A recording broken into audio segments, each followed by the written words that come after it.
Good morning and welcome to welcome back to Coffee Chat on the morning after the night before. It is Monday that we're filming, as we do, even though it will come out on the Wednesday. So we're in a bit of a reflective mood, aren't we? Reflective, sober. Yeah, a little bit. Yeah, a bit of a post-tournament come down, I think. Today, lots of soul searching. Even though we're not even football fans. He's the football fan, so I mean, it's a bigger issue. We all get behind England, though, don't we? We do.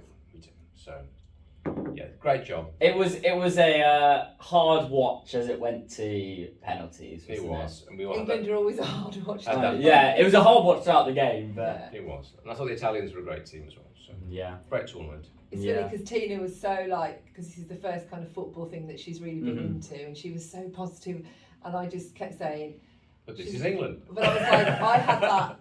I suppose even after that first goal, I was a bit up for that, and then as it started to get into the game, I just had that, that feeling like we just don't win things. And when it went to, isn't going to be when it went to penalties. When it went to penalties, I was like, yeah, that's it. I'm not going to win. And then Pickford made the first save. Yeah, I know. And I was like, we're going to win this. I know. Yeah. We're going to win this. And it was like up, down. I know. But you just got to feel for the players that missed the penalties, don't you? It's just so tough. So tough. But I loved what Gareth Southgate said when he was interviewed. We win and lose as a whole team. Absolutely. And I think he has been an exemplary manager with some great skills. Yeah. And even if he has made some wrong choices, hindsight's a great thing. But you don't know if they'd have all got them in, then we wouldn't have been saying he made some bad choices. We'd be saying, isn't it amazing that those three youngsters came and kicked the ball well? But actually, the reason they're in penalties is because the whole team didn't win the game. Yeah. And so it's a tough one. I just hope they're not scarred for life. And to be fair, even scoring a penalty against that humongous keeper, Donnarumma, he's massive, isn't he? Should be a law against keeper size. Yeah, he's like, I think he's 21 years old, and he's that wide and 6'6" or whatever he is, 6'7". Man mountain. He's just absolute beast. They say it makes the goal look very small. He does, even though it's only 12 yards out or whatever. Yeah. But yeah. Oh well. Sad times. There you go. It's only football. It is only football. It is. And it gave the nation lots to focus on. That's not COVID, to be quite honest. Yeah, I did find it funny though. I did find it funny throughout this narrative of, in England we've dealt with so much over the last 18 months, and it's like, okay, everywhere has, but I mean, the Italians particularly have dealt with it. They started having a really bad time. So I mean, felt for those guys. Did really well. Well, that's all I'm going to talk about football now. Yeah, that's it. That's football done. You guys had a week off. We had a week off in staycation, didn't we? Yeah. We didn't go anywhere. We just had a staycation. So explored some of the area, found some new places. Mm-hmm. Yeah. Any new places you wish to share, or are they all secrets again? We went to Camber Sands, which is a massive flat 3-mile beach, is it? Yeah. Oh wow. How far away is that? It's actually East Sussex. About an hour away. Okay. We started at Folkestone. We went to Folkestone Harbour Arm, which was lovely, and then we just went for a drive. Hythe, Dymchurch, Dungeness, and ended up at Romney, and ended up at Camber Sands.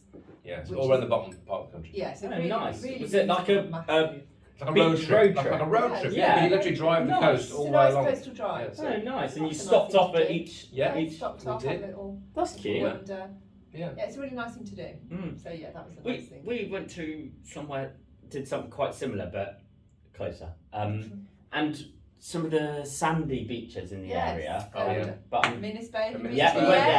We went there. Botany Bay was the one with a really nice pub on the front. And we went and had a drink at the pub, and it was really nice doing that. Did you get round to Broadstairs? Did you go that far? We didn't go that far, no. Have you not been to Broadstairs yet? I think we may have. I don't really remember it, to be honest. But would I remember it if I'd been? Yeah, it's a nice place. Oh. The beach is kind of down some cliffs, and they have fairground and things on the beach. But you'll be able to do lots of exploring now, because who are you going to be able to take with you on your explorations, Jay? What, as well as Emma? As well as Emma, that's a given. Well,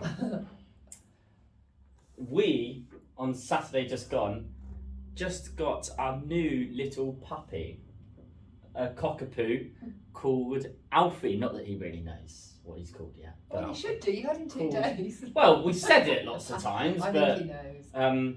I call Alfie, but he only comes if I then go. Okay. Oh, I'd like to see that. But yeah, you should put a picture on. You should put a picture of Insert a Alfie. picture because He's a very cute little. He's so cute. Yeah, he's so light. He's gonna be he's. He looks ready. No, at the moment he's like beigey white. But he'll get lighter because I haven't seen him in the flesh yet. Because he's the like beigey colour is like the outside of his fur at the moment. Okay. So he's gonna be really light, I think. But yeah, so we picked him up on Saturday. We've got a nephew cockapoo, haven't we, called Bax? A nephew cockapoo, yeah. Is that right? Yeah. So you're in those early puppy stages. Is it challenging time? Yeah, well, first night was difficult. Yeah. First night was difficult. He didn't wait there's been horror stories, but he woke up about 4 times in the night. Every time we did what we're apparently supposed to, which is don't give him much attention, but take him straight out for a wee. Mm-hmm. If he wheezes, then give him a bit of attention. If not, go back in. Did that on the first night, but it was tiring, and then he woke up properly about 5:45. So we got about 4 hours sleep that night.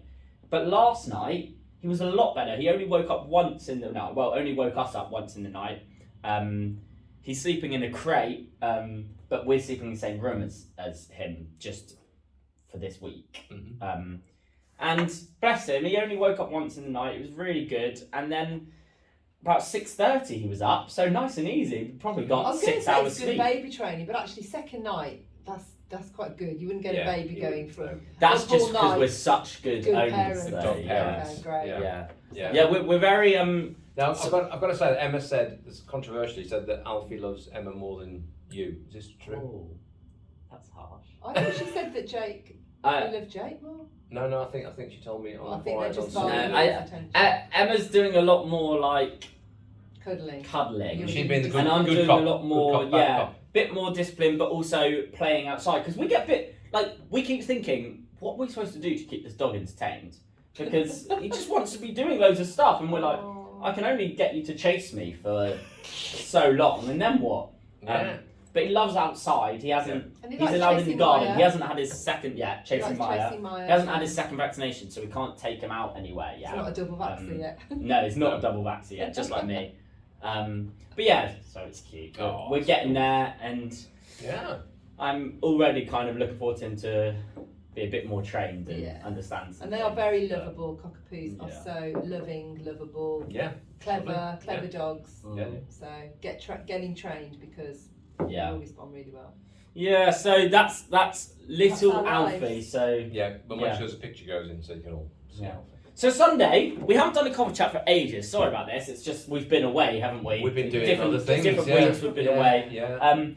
But Sunday, we're still on this Hebrew series. If you're not watching on Sundays, we're still going through the book of Hebrews. And you spoke this week about greater promises. Do you want to give a bit of a summary about so what you're talking about? There's been 2 talks. That's great. Jesus, the great high priest, and then we had a gap, didn't we, with a guest speaker from Vineyard. Oh yeah, so maybe you could do high priest. And then we had greater promises. So we're not doing a line by line exposition of this book. We're doing more of a sort of thematic study, and so we looked at how the limitations around the old system of the high priest and the atonement, and then how Jesus comes and basically fulfills all the obligations of the Old Testament, but equally his new covenant. We said covenant basically is an agreement between how two parties relate, so how God and people connect and relate, and so he came and established this greater, superior covenant based upon himself, which I tried to say on Sunday was a massively groundbreaking idea. Even though as a Christian, many people are familiar with the cross and communion and Jesus saying, "I'm going to shed my blood for you," but actually for the disciples, that would have been a crazy idea, because the thought of a human basically being the atonement sacrifice was so outside their experience. It would have been, a bombshell. But we hear it. We're so familiar with those terms in church that they don't. So I tried on Sunday to say, actually, guys, this is a massive thing. The fact that Jesus said this and then went to the cross, which we talked about being the height of pain and you talked about the hero of our faith.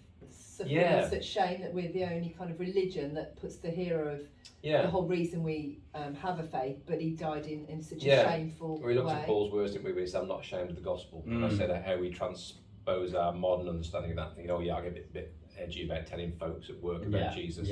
But actually for Paul, it was nothing to do with that. It was to do with the fact that his Messiah went to the cross, and for a Jew to think about their king, their Messiah, going to the cross in humiliation and shame would have been such a hard concept. And you talked about the cross not being again our concept. Yeah, it was. You literally, historians would say literally you could walk past almost at eye level and just look people in the eyes. They were naked. They were naked. They were dying. They were just humiliating, excruciating pain. I mean, it was the that's the Romans designed it to do exactly what it did, and so it wasn't this sort of elegant sort of idea. It was actually just the worst way to die, and they reserved it specifically for people who were seen as rebellious against them. So any insurrectionist went to the cross. That's what it was.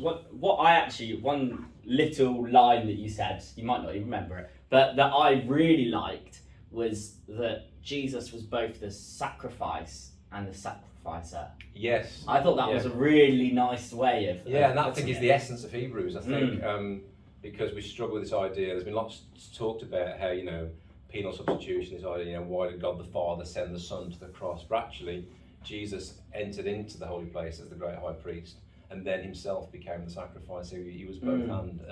It wasn't something that was done to him. He was both and in that instance. And we talked about the heavenly tabernacle, didn't we? And that how the earthly tabernacle is just a representation, a copy of what actually exists in the heavenly realm. So.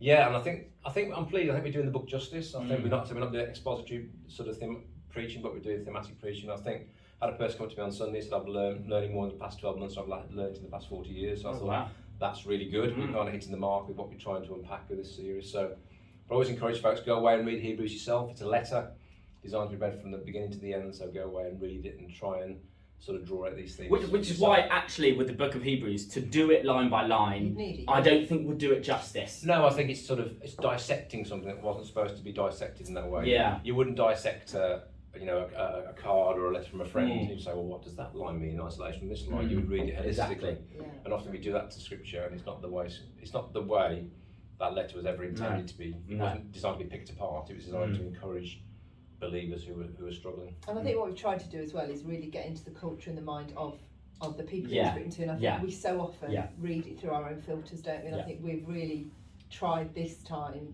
not that we don't, but to really think what was meant then and what was the culture and the context, and really understand what it would mean to those readers as Christian Jews who'd become followers of Jesus, and that really makes you think. And that's partly because, as we've said quite a lot throughout this book, there is a very specific audience for the book. Yes. And if we ignored that, then we missed the whole point. Exactly. And that's why we're always in danger, I think, when we read the Bible. We think it was written for us like a modern day newspaper or a modern day text, but actually we have to understand that context. So really enjoying this series. Genuinely, only a couple of talks left as we come to land on this, aren't there? You're doing one in a couple of weeks' time to close the series out. Just all about faith, and what that really means. Yeah, and Chris Hazard is doing one this week. I can't remember the title is. Just about Jesus. It's just about Jesus. I actually can't remember the title either. Greater than. Is it not? The sacrifice in it. I'm sure it's all about. I don't know. Well. That is tension. You can wait and find that out. Yeah. Wait and find it out. Great. Good. Yeah, so we're back in the flow. It might be sporadic over the summer. We're not going to promise one every week because different ones of us are away and obviously it's filming. But we'll be here when we can, and we may even continue it in the autumn. And we're hoping on the 25th to kind of be a little bit back. Yeah. So watch out. You would have already heard all the new guidelines, which might be no guidelines, but hey, we'll roll with it. We'll see what happens. Today, are they? Well, they're out today to tell us what's so basically this is Monday, you'll hear us Wednesday, so by then you'll know. We'll know. So great to have you with us, Yeah. and we will see you soon. Bye. Bye.